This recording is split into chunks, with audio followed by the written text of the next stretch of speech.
Hi, I'm Odessa. My parents told me I was born to support the star. So I stood quietly while they cropped me out of family photos, sat me behind catering tables, and told everyone I'd left the military because I couldn't handle it. They called it love.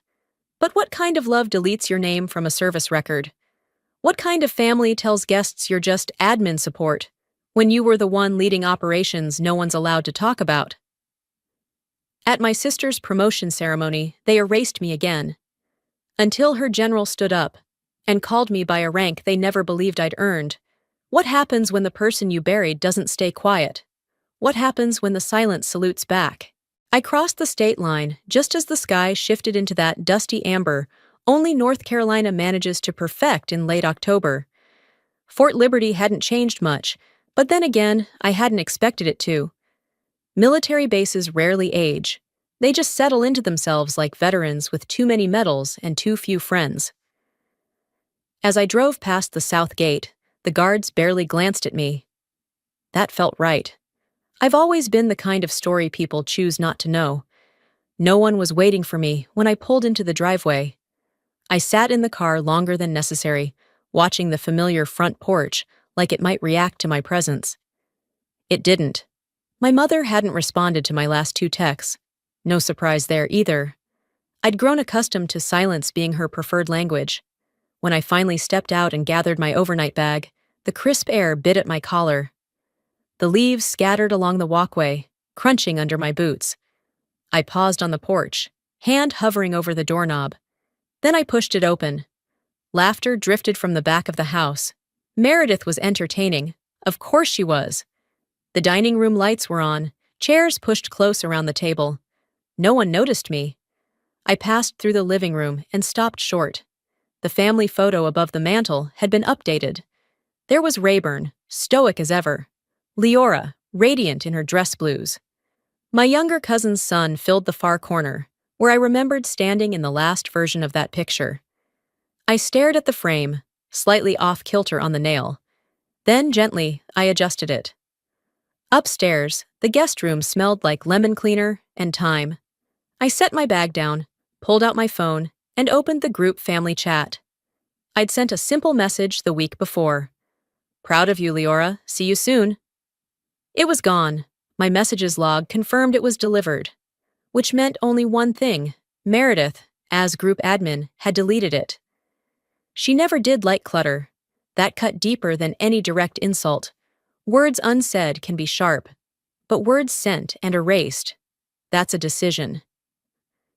I sat on the edge of the bed, letting the silence roll over me. Across the room, the closet door was ajar. I knew what waited behind it. But first, my mind wandered. Backward, as it often did. I was 10 when Rayburn first set up the training drills for us kids. My brother got to be squad leader. Leora played the field medic. I was given a clipboard and told to observe for strategy. I didn't know then that observe would be my lifelong assignment. "You've got good eyes, kiddo," my dad said once. "Not everyone gets to be the face of the mission. Some of us support the stars." He said it like it was noble, like I should be grateful. And for a while, I was. Until I realized stars burn out. And some of us never even got to glow. The guest room hadn't changed much. Same beige walls, same quilted throw folded at the foot of the bed. My suitcase sat unopened beside it. I unzipped it slowly, pulling out the ceremonial jacket I hadn't worn in over a decade. The fabric still held its shape, stiff, unyielding, a metaphor I couldn't unsee. I laid it across the bed, smoothing the edges. Then I looked at myself in the mirror, letting the years fall away. The woman staring back wasn't invisible. She wasn't a footnote. She had led men through chaos, made decisions that haunted her, held hands of soldiers who didn't make it home. "You can't hang medals on walls where you've been erased," I whispered. The door creaked, and Meredith stood in the frame, arms crossed. "You arrived," she said. "Good. Try not to wear anything bold tomorrow. It's Leora's day." I held her gaze. "I'm not here to take anything." "Good," she replied, walking off, "because it's not your moment." I waited until her footsteps faded. Then I let out a breath I hadn't realized I'd been holding. My fingers grazed the lapel of the jacket again. The silence in this house wasn't just emptiness, it was engineered. Some families use words to wound. Mine? We use omission. I checked the medals inside my bag. All polished, all irrelevant here.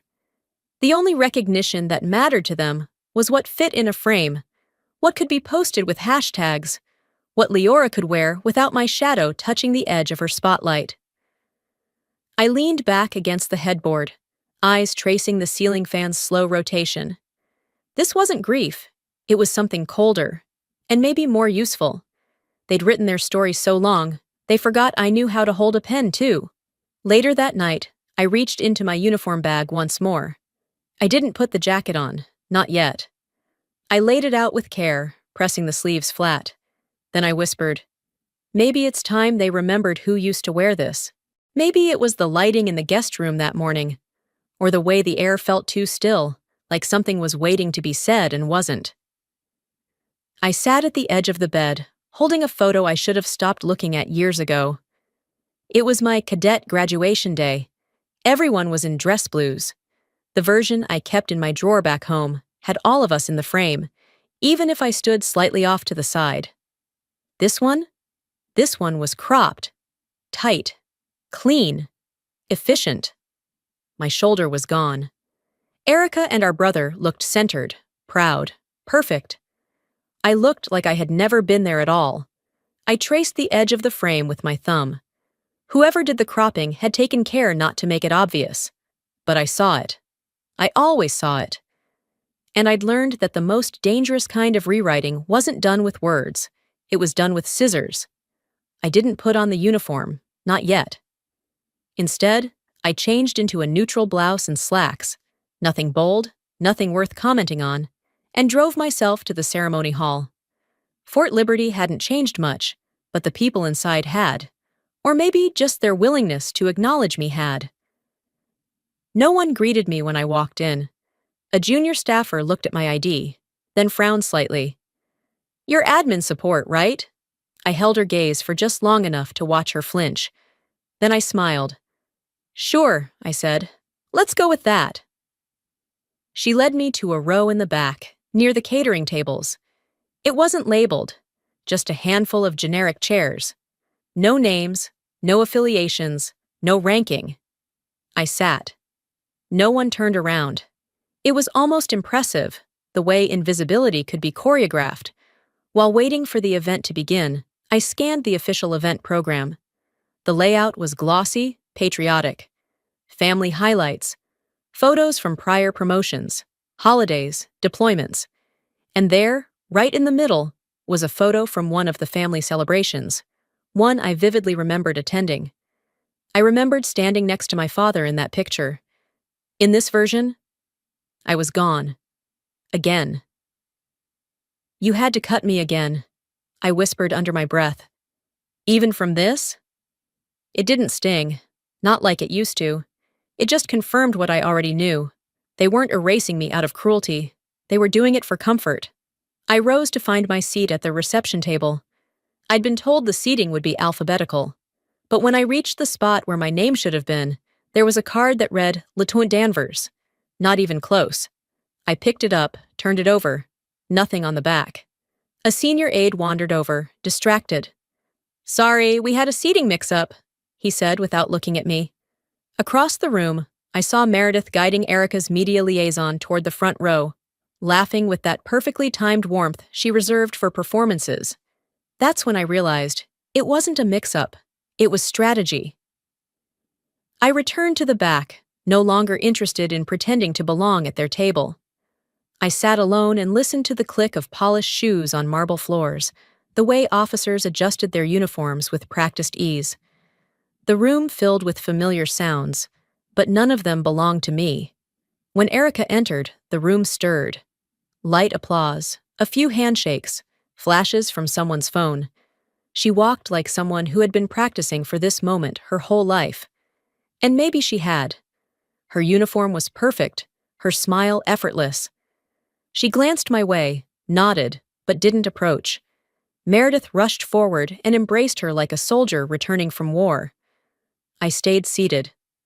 Not because I wasn't capable of standing, but because I'd stood in more war zones than Erica would ever know. They just didn't have photographers. I shifted in my seat and glanced around. People had started to settle. A few whispered to each other. A few glanced in my direction and quickly looked away. I let my hands rest on my lap, breathing slowly. Whatever happened next, I wasn't going to flinch. Behind me, two junior officers chatted in hushed tones. One of them murmured, "She looks familiar. Wasn't she in that canceled op? The ghost commander?" I didn't move, but my fingers curled around the edge of the seat. I didn't sleep. Not really. I laid there, watching moonlight stretch its way across the ceiling until it caught the edge of the uniform bag sitting silently at the foot of the bed. It stared at me like it had its own memory of being forgotten. Some medals aren't worn. Some uniforms don't make it out of the duffel, not because they're retired, but because pulling them out would make someone else feel less than. And in this house, that's a bigger crime than lying. At some point past midnight, I got up and opened the bag. My hands were steady as I pulled out the jacket. The fabric was stiff, pristine. Too pristine. The collar still held the crease from its original fold. The insignia shimmered faintly in the low light. It was beautiful, and it was buried for years, not because it didn't matter, but because it mattered to the wrong person. I reached for the file tucked beside it. Old commendations, sealed evaluations, even a personal note from a now-deceased general tucked between 2 pages like an accidental bookmark. The note had just one sentence, scrawled in the corner with a pencil that had faded over time. "You'll get yours in the long game, Walsh, or you'll disappear for their comfort." And there it was. Raptor Climb. That mission should have been the moment everything shifted. We were in hostile territory, non-permissive zone, no air cover. Intel was a mess, communications worse. I took a team across the line, extracted 6 captives and 2 bodies. We lost no one else. The report I filed was detailed, clear, precise. Then it was scrubbed. They gave the public credit to Colonel Hansen, a man who hadn't even been in the region. My name? Buried under Joint Command. The version that hit the press said, "A collaborative effort by U.S. personnel." I stopped reading after that. No one in my family asked about it. No, "Are you okay?" No, "We're proud." It wasn't on TV, so in their minds, it didn't happen. Leora once said to me, back when she was still pretending to listen, "What's the point of leading if no one sees it?" I didn't answer then. But my answer came loud and clear now, as I stared at my untouched awards. To make sure someone gets home, not someone gets famous. When morning finally arrived, I was already dressed. Not in the uniform. No. That stayed folded on the bed. I just stared at it for a long moment before gently brushing off the thin layer of dust that had gathered over time. Dust from neglect, not from dirt. I placed the jacket on the chair by the window, its sleeves neatly arranged as if they held form on their own. I wasn't going to wear it. Not yet. Not for them. But I needed it out in the open. Needed to remind myself that I had worn it once, and I could again. The smell of coffee drifted up from the kitchen, familiar, bitter. I moved downstairs, footsteps quiet on wood I'd once been scolded for running across barefoot. In the dining room, Meredith was already halfway through her first cup, speaking to a neighbor. My father's voice joined hers, listing off Leora's assignments with the enthusiasm of a man who believed every word held weight. She led that logistics buildup in Stuttgart last year, really took initiative, and before that, oversaw a security rotation in Seoul, kept her team tight, minimal incident. I leaned against the doorway, unseen. Not that it mattered. None of those missions had required pulling a bleeding corporal over a ridgeline under sniper fire. None of them ended with 3 letters of condolence, handwritten by me, sent overseas. But they were the ones mentioned, the ones framed. I could have walked in, spoken up, corrected them, but what would that have done? Instead, I walked past the entryway and into the small sunroom off the kitchen, sat down in the chair that still wobbled on the left side. I watched the wind tug at the flag outside. It flapped with that familiar tension, half freedom, half burden. They didn't need to see me to be reminded I existed, and I didn't need to argue anymore to know I'd done the work. I whispered Hemingway's words under my breath. Courage is grace under pressure. As the clock neared 8, I stood, walked back up to the room, folded the uniform once more, not to hide it, but to carry it. And before I zipped the bag shut, I caught my reflection in the mirror. You didn't lose rank, I said to myself. They lost the right to see it. The hall was already humming when I arrived. Boots echoed off the marble floor.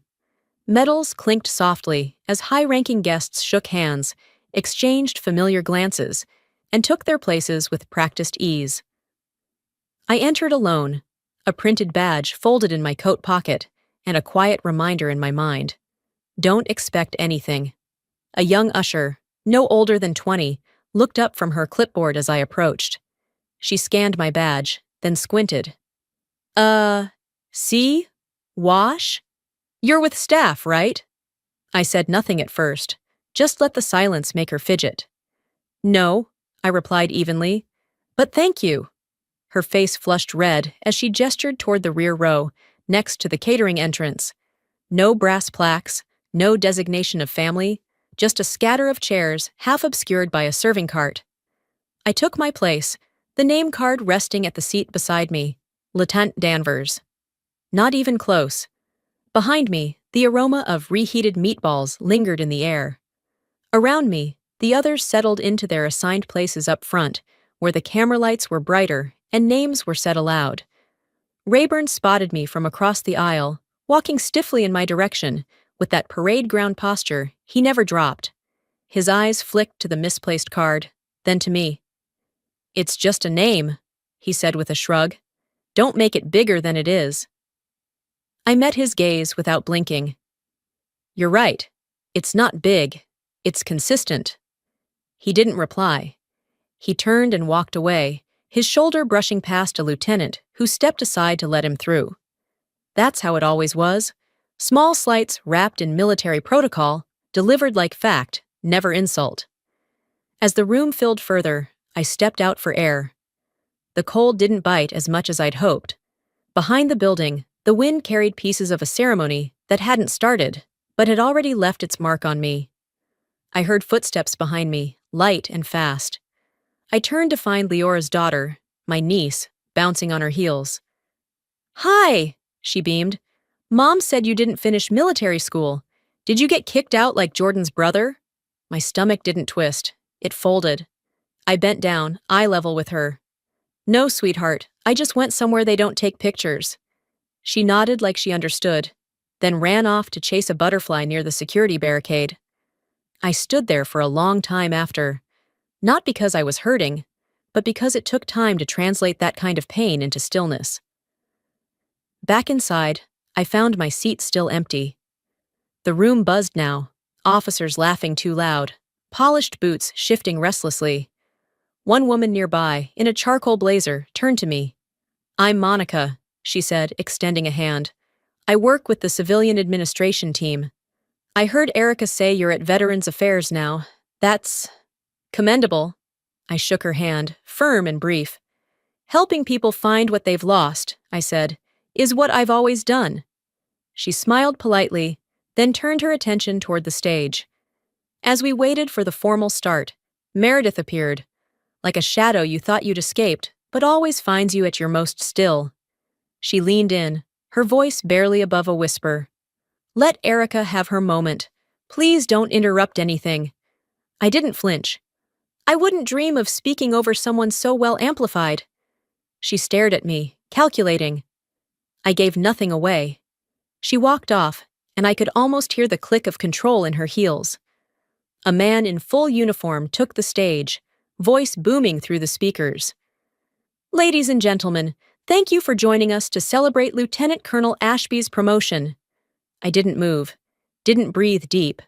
I simply gripped the edge of my seat, not from nerves, but to stop myself from standing too soon. Dinner the night before the ceremony felt like a performance for an audience that had already left. The table was dressed like it belonged in a magazine spread, too polished, too color-coordinated. No one was eating.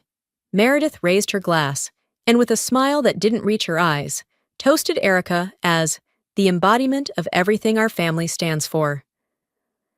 I stared at the fork beside my plate, its tines perfectly aligned, untouched.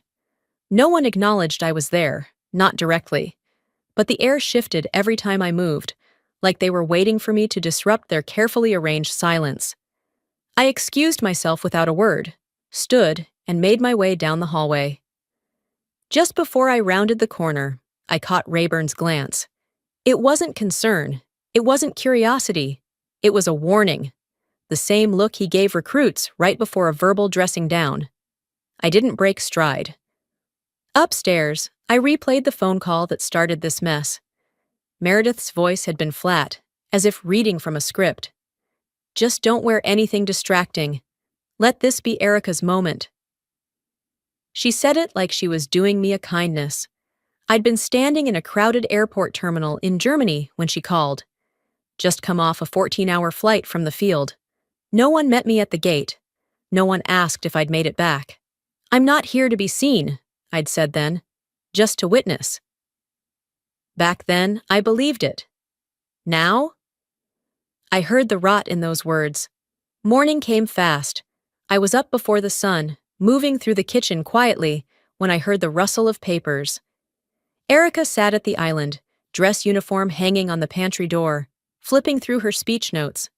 Her face looked as it always did before she stepped into the spotlight, polished, prepared, and wholly certain. She didn't look up when she spoke. You're not planning to do anything weird today, right?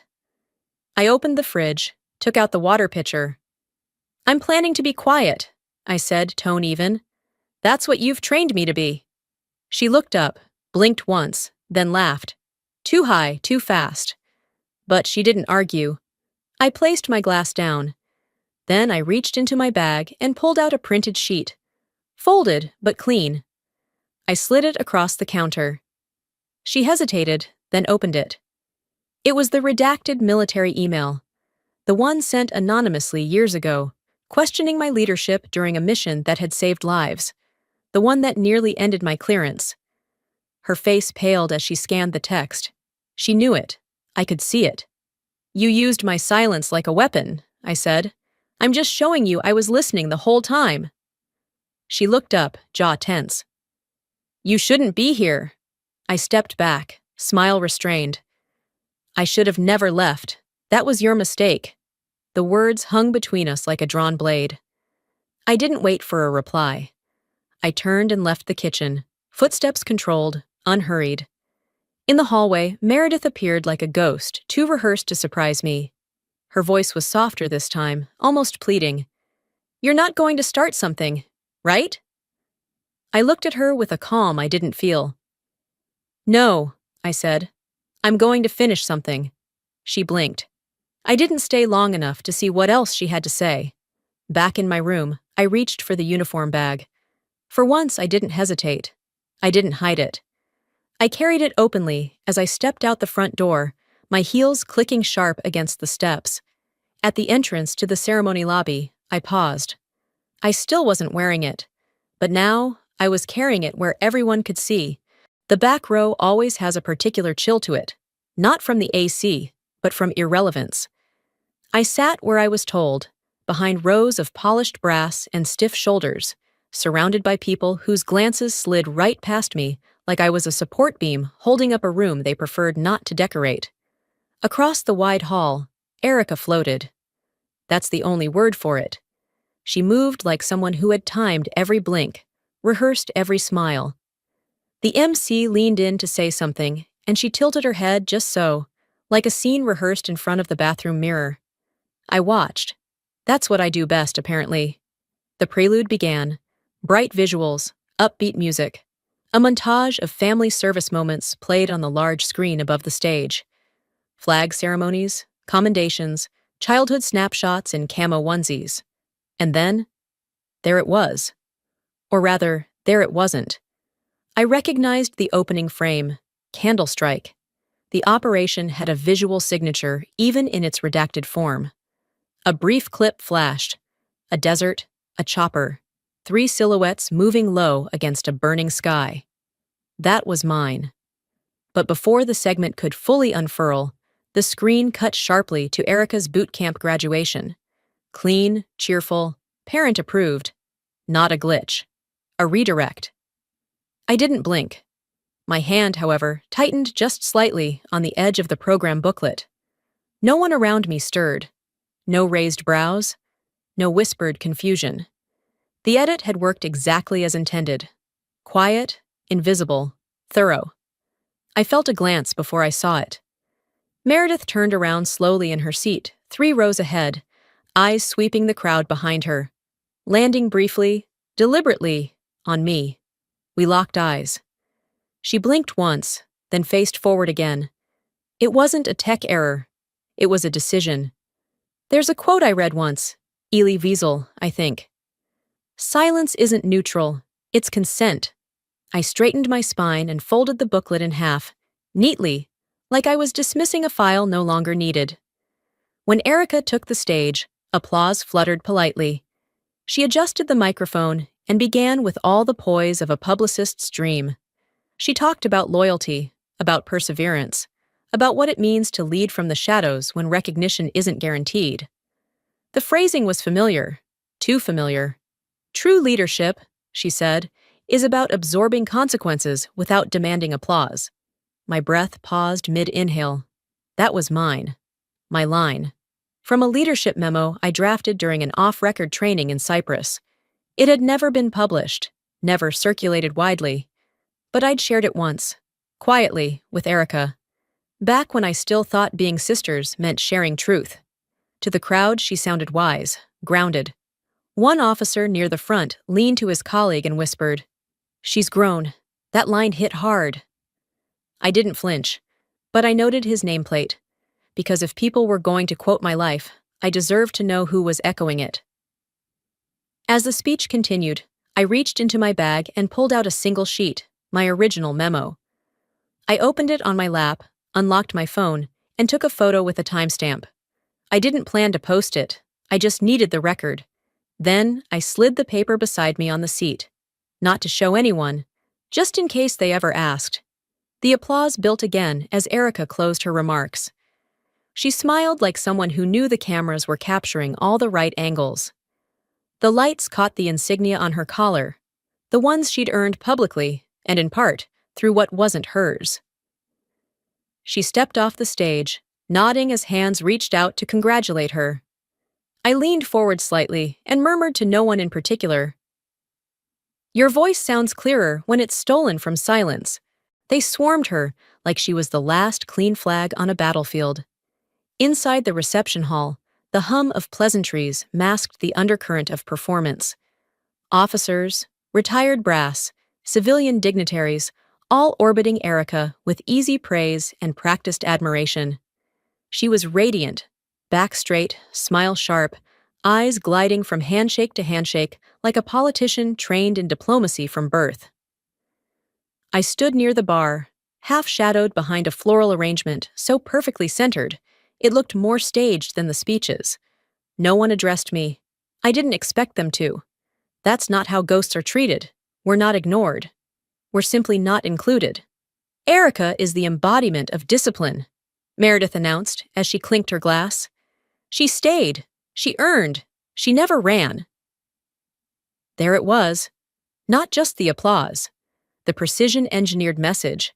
I gripped the edge of my chair, feeling the fabric dig into my palm. The people laughed, clapped politely, sipped their drinks. No one asked who she might have stepped over to reach that pedestal. And then Erica took the microphone. "I used to think loyalty meant staying no matter what," she began. "But sometimes it takes walking away to realize what you left behind wasn't the problem. It was you." The air inside me stopped. I had written that line. Not in a diary, not in a blog post, but in a classified debriefing following a decision I made during a moral standoff in a remote outpost. No press, no podium. Just lives in the balance, and a signature at the bottom of the order. Meredith beamed. Rayburn nodded slowly, the way he did when someone said something he wished he'd said first. Erica smiled as if she'd peeled the words from her own backbone. I stared ahead, pulse steady. The betrayal didn't hurt, not anymore. It confirmed something I had long suspected. Erica hadn't come here to succeed. She came to inherit. And she wasn't picky about which legacy she needed to carve up to do it. Near the punch table, a young officer leaned toward her. That op, Raptor Climb? My cousin was part of the evac. You're a legend for that. My breath didn't catch. It calcified. Because Raptor Climb was mine. I planned it, executed it, and carried out 2 of the wounded myself when comms went dead. Erica had read the reports. She had been stateside. She just smiled and gave him a modest shrug. She didn't correct him. Of course she didn't. I walked to the edge of the room, far from the catered lighting, opened my secure drive on my phone, located the original field briefing, my signature at the bottom, typed a short note. Not for revenge, for record. Then sent it to my encrypted archive. I closed the screen and tucked the phone in my coat pocket. I turned to a junior officer standing nearby. He nodded at me, vaguely familiar. Nice speech, huh? I offered a smile. Truth has its own legs. It always finds the room eventually. He tilted his head, uncertain whether that was a compliment or a warning. As the music shifted to background strings, Meredith approached. She wasn't smiling anymore. Her voice was low, tight. She's everything I hoped you would be, but you broke formation. I leaned closer, calm in a way she didn't expect. I didn't break formation, I said. I broke the silence. She blinked, lips parted slightly. Then she walked away. I watched as Erica posed beside the commander for a final photo. Shoulders squared, a handshake caught mid-frame. I slipped a flash drive onto the event photographer's table, right beside the shot list. It held no virus, no scandal, just dates, times, and authorship. Truth, archived. Then I walked out, quietly. The seats were arranged like a chessboard, each name a designation, each row a hierarchy. But my name wasn't there. Again. This time, there wasn't even a mistake to hide behind. No misspelled card, no swapped place tag. Just absence. I stood near the catering station for too long before a junior aide approached, clipboard in hand and confusion on her face. You're with the vendor line, ma'am? She asked hesitantly. I smiled, slow and precise. No. You'll know who I am soon enough. She blinked, nodded as if she understood something she didn't, and walked away. The front rows were already filling with the predictable cast. Family in their best conservative suits, generals whose resumes were longer than their patience, local dignitaries hunting for photo ops. I took a seat where no one could see me clearly, but everyone could see me enough to wonder why I was there.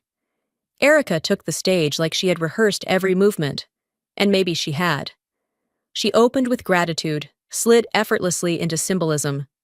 Some sacrifices, she said, come from those who couldn't stay the course. We honor them too. I watched her mouth the words, then glanced down at the military pin on my lapel. First time I'd worn it outside of a classified facility. Funny how something so small could weigh more than a sidearm. They thought I came unarmed, I whispered under my breath. But I came wearing history. Erica's voice rose with rehearsed intensity. Loyalty, integrity, perseverance. Each word hit like a stone skipped across water, smooth on the surface, hollow underneath. Meredith sat in the front row, beaming, her applause always just a beat ahead of the crowd's. Then the room shifted. The door near the west entry opened without a sound, but the energy changed instantly. Not from sound, but from recognition. General Alvey walked in. No introduction, no fanfare, just presence. His eyes swept the room. They paused on no one, until they landed on me. And then he walked, straight, deliberate, unwavering, across the floor, ignoring every hand that reached out to greet him. He stopped directly in front of me, raised his hand. "General Walsh, ma'am," he said loud enough for the whole room to hear. "An honor to see you again." The air stilled. Erica's voice faltered mid-sentence. Her next word caught in her throat, never made it out. Meredith's champagne flute slipped from her fingers and shattered against the floor. I stood, not to grandstand, not to perform, but because no one salutes a sitting general without a return. I returned his salute with the same form I was once taught to execute under enemy fire. And then the whispers began. Did he say, "General? Walsh?" I thought she wasn't military anymore. A few officers stood. A major 2 rows ahead dipped his head in acknowledgement, eyes wide with sudden memory. Cameras turned, lights adjusted. For the first time in years, I was seen, and not by accident. Erica dropped her note card. It fluttered down like a leaf, forgotten. She bent to pick it up, but her hand trembled. Rayburn stood halfway, then sat back down slowly, as if trying to blend into the furniture. Meredith didn't move. She stared at me like she had finally remembered who I used to be, and couldn't quite reconcile that with the woman in front of her. I didn't stay for applause. I didn't need it. I walked out the side door, slow and unbothered. As I passed the last row, a young lieutenant leaned toward his companion and whispered, "Was that the ghost commander from Dagger?" I didn't turn, just smiled to myself. You don't need to yell the truth when it salutes first. Outside, the sun had risen higher than I'd expected. The sky was clear, wide open, unapologetic.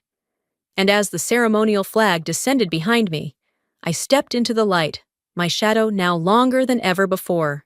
The sun didn't feel like victory when it touched my shoulders. It just felt honest, real, like it had no agenda. I stood in the courtyard behind the hall, coffee cup in hand, half full and long gone cold. The crowd inside thinned out slowly, like no one wanted to be the first to leave a room where a truth had just exploded. Meredith and Rayburn whispered in tight circles near the brick pillars, avoiding my eyes. Erica, surrounded but alone in all the ways that mattered now. I didn't walk over, didn't wave. I let the silence stretch. A vibration pulsed in my coat pocket. I pulled out my phone. One new message. Anonymous. The subject line was familiar in the worst possible way. I opened it. It was a forwarded version of the same redacted report that had once threatened to strip me of my clearance.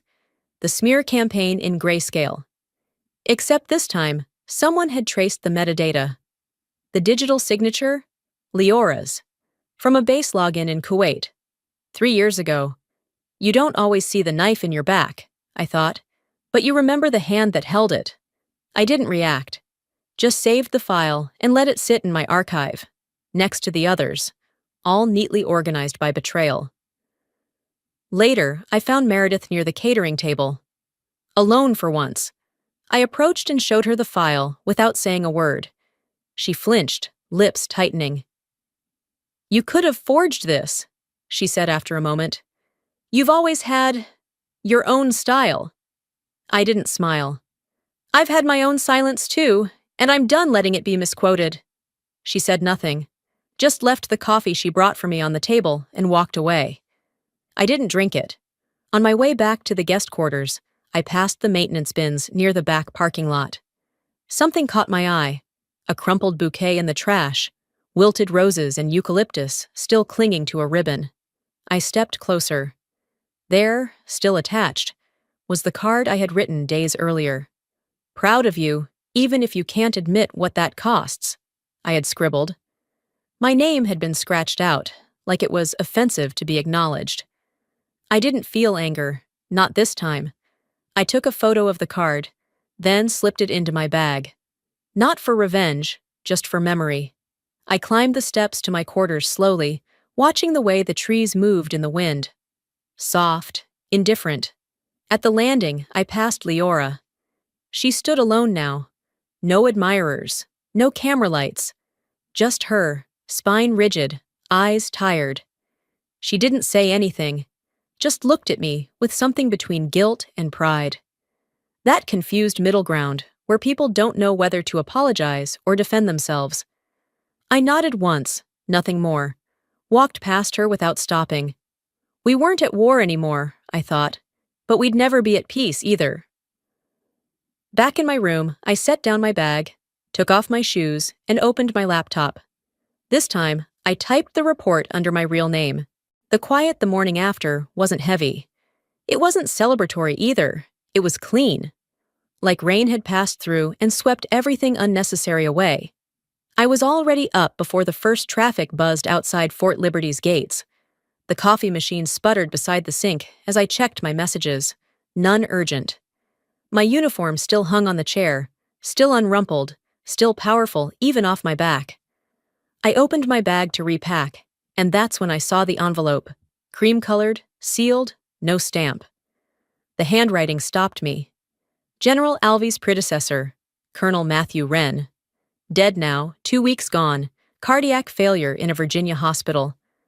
A man who once told me that paperwork only told half the truth, and mine had too many redactions to be understood by the average reader. I opened it slowly. Walsh, it read. No salutation, no preamble, just truth. You were always the unclaimed asset, the one too sharp for press releases. The candle strike decision, they'll debrief it in simulations for a decade and still get it wrong. I saw what you did. Not just the extraction, but the silence after, the way you wore it. You were more than visible, you were vital. The truth has a way of filing itself. Let them call you Ghost. Ghosts can walk through walls. It wasn't a eulogy, it wasn't gratitude, it was a record. And that meant more. I folded the letter and tucked it back into my folder. No need to scan it. I believed him, and that was enough. Around 9 a.m., I walked the loop behind the training field. No direction, just habit. Halfway through, a voice called out, soft but steady. Ma'am? A young man, maybe late 20s, stood a few yards away. Prosthetic from the knee down, barely visible under pressed fatigues. I recognized the posture, Marine. He walked toward me, each step deliberate. Were you the one at Dagger Ridge? He asked. The one who made the call to hold fire until we could move? I nodded once. Yes. His lips parted slightly. They never said who did it. I only knew someone stalled the command long enough for us to make it out. He stood straighter, lifted his hand, and saluted. I got home, he said. His voice caught. I just wanted to say thank you, while I still can. I didn't salute back. I stepped forward and took his hand. You don't owe me that, I said, but I'm glad you're here. We stood for a beat, then two. Then he turned and walked off, his gait steady despite the weight he carried on one side. As I headed back toward the main hall, a lieutenant I didn't know flagged me down near the stairwell. Excuse me, General, he said, hesitant. Sorry, ma'am. I read something about NATO doctrine restructuring, and someone mentioned a field memo from 2016 that basically built the framework. I don't suppose you were involved in that? I smiled. I might have been. He blinked. Do you still have a copy? I have something better, I said. Clarity. He laughed nervously, nodded, and stepped aside as I passed. Back in my quarters, I removed the letter again, ran my hand over the envelope one last time. Then I set it down gently atop a manila folder I'd labeled years ago, but never dared open in public. The label read, Retired but not silent. The invitation wasn't elaborate, no signature, no polite phrasing about cordially requesting your presence. I sent it the way I lived, brief, clear, and honest. No apologies needed, just presence. 7 p.m. Dining room. I wasn't sure who would show up, but I set 4 plates anyway. The table was small, 4 chairs. No centerpieces, no folded napkins. Just the weight of things unsaid filling the space where decoration might have gone. I warmed up food I'd prepped earlier that afternoon. Simple, no ceremony. I poured water into glasses, not wine. They didn't deserve to toast anything. And then I placed it in the center of the table.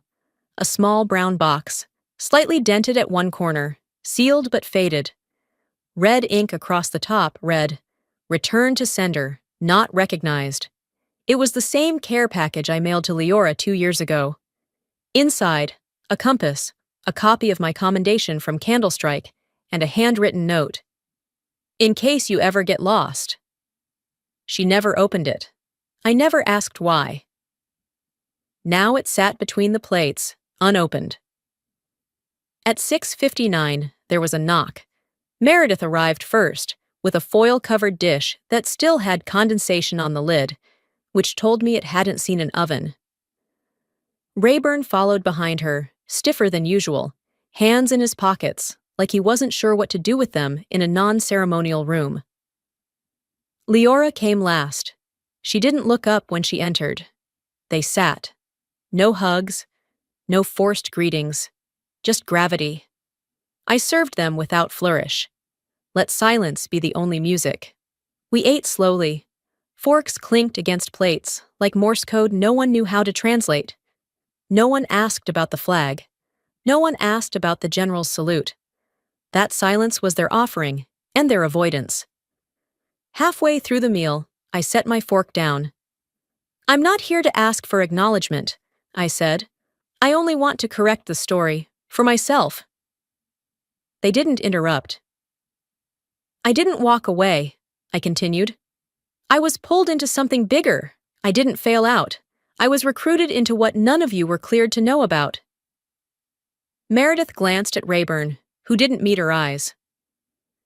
"I didn't stay away because I was ashamed," I said. "I stayed away because being here meant erasing what I'd done out there, and I won't do that anymore." Rayburn cleared his throat. "Why didn't you ever tell us?" I smiled without softness. "Because you never asked, and if you had, you wouldn't have believed it." Meredith looked down at her plate. She hadn't touched the food. Leora finally looked at me. Her eyes were red, but she didn't speak. Just a single tear trailing down, like she didn't know whether to let it fall or swallow it back. That was enough. I didn't need confessions. I didn't need applause. I didn't need them to say, "You were right." I just needed this. A table, a truth, and my own name intact. When dinner ended, they stood awkwardly. Rayburn offered to help clear the plates. I shook my head. "I've got it." They left one by one. Meredith first, Leora last. Before I began stacking dishes, I picked up the unopened parcel from the center of the table. I walked to the bookshelf in the living room, found a spot near the bottom, and placed it there. Not out of spite, but out of memory. Some things are better left returned. 3 weeks later, I walked into a room with my name printed on every placard, every press release, every agenda slide. No abbreviation, no hiding behind acronyms or ranks that belonged to others. It read, General Colleen Walsh, Strategic Command, RET. The NATO Regional Strategy Summit wasn't designed for sentiment, but I didn't need sentiment. I needed accuracy. I took my seat at the center table, adjusted the mic, and waited for the session to begin. Around me were officials I had briefed under aliases, diplomats I'd advised through intermediaries, and commanders who had once said, "I thought she was a myth." Let them see the myth in the flesh. My keynote ran 20 minutes, tight and sharp. I spoke about asymmetric pressure zones in Eastern Europe and the erosion of civilian networks under cyber-reliant regimes. The language was clean, direct, impersonal. Then I paused. "I've spoken to you today in terms of theory, but now I'd like to talk about choice," I said. "I want to show you what leadership looks like when no camera is present and no guarantee of applause exists." I tapped the screen behind me. A declassified order appeared. Operation Dagger, coordinates, satellite footage, signed directives. "I made a call," I continued, "to delay a strike that would have eliminated high-value targets because intel showed civilians in proximity, 7 children. The delay almost cost us the mission, but they lived." I let the silence settle. I don't share this for sympathy. I share it because truth doesn't need forgiveness. It needs daylight. The room didn't clap. It didn't need to. Some leaned forward, some scribbled notes, but no one moved. In the second row, I saw Erica. Her badge read, Observer in Training, no rank, no title, just a name. My assistant moved through the room, distributing folders, one to each seat. Inside, a full declassified breakdown of Operation Candlestrike. Page 3. Commanded by General C. Walsh. Time-stamped, signed. Erica opened her copy. I saw her eyes scan the page. I watched her face freeze. She didn't look up. She didn't need to. The file said what her mouth never would. At the break, she found me by the water station. You could have exposed me years ago, she said. I didn't need to, I replied. The truth waited. And today, it stopped waiting. She looked away, jaw clenched. I didn't think they'd believe you. That was never your right to assume.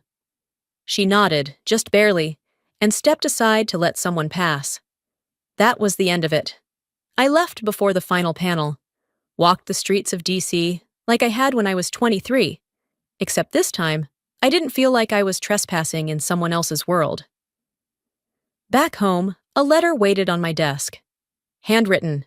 From a junior officer I'd mentored once, briefly. I want to do it right, it said. Not just the tactics, the cost, the silence. I want to understand that too. I pulled out a blank card and wrote back. I don't teach war, I wrote. I teach the cost of silence.